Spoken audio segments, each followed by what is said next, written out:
کلي کې ښځه او خاوند ورسېدل، انتهایي زیات غریبانان ول، داسې غریبانان ول چې قرضونه پې هم ول او د غریبۍ هغه اخري حد پې. نو په دې کلي کې چې دی اوسېدل، دغه ملک باچا چې و که نه، د ده عادت دا و چې چا به ورته څه تحفه ویوړله، د باچا بیا په تحفې په بدل کې غټ انعام ورکولو. باچا به ترې انتهایي زیات خوشحالېدلو.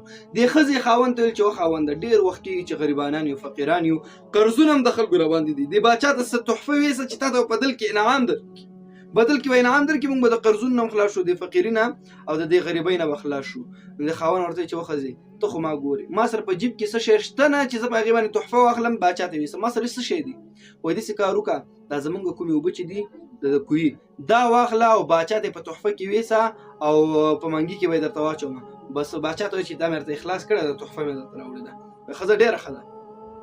دې سړي په منګي کې اوبه واچولې او سر یې بند کړو، باچا په طرف روان شو. علما کرام فرمایي د دغه سړي د کور او د باچا تر محل تر منځ 2 میاشتې فاصله وه. خو چې دی کله روان شو هلته رسېدلو، نو تاسو خپله ځان سره سوچ کوئ چې 2 میاشتې په یو لوښي کې اوبه پرتې، نو دا اوبو به څومره بوی کړی.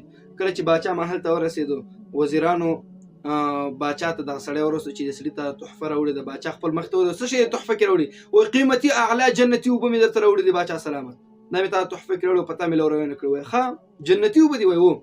بس باچا سلامت ورته چې یو ګیلاس دې راکړه، همدا اوس تسکمه. بس ویې څښلې، نو هغه اوبو خو ډېر زیات بوی کړی.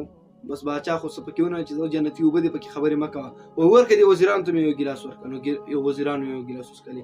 وزیرانو د باچا د ډار نه څه خبره ونه کړله چې دا خو یا بوی کوي یا څه خبره ده. بس ټول یو ګیلاس وڅښلې.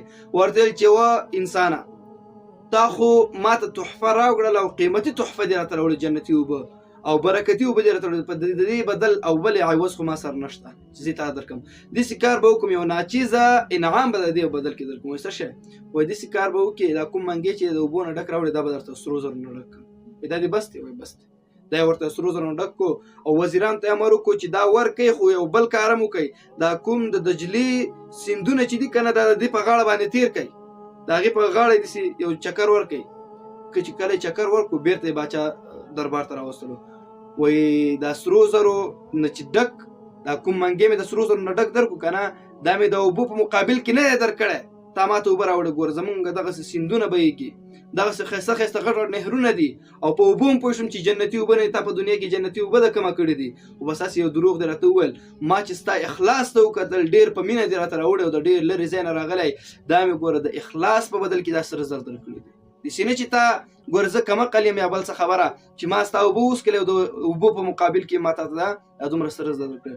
ای شخصه، ما تا ته چې دا سره زر درکړي دي، دا یوازې او یوازې د اخلاص په بدل کې. موږ ته به استادانو ویل شاګردانو اخلاص کوئ، په هر کار کې اخلاص کوئ، بس الله جل جلاله به بیا ستاسو سره مل وي.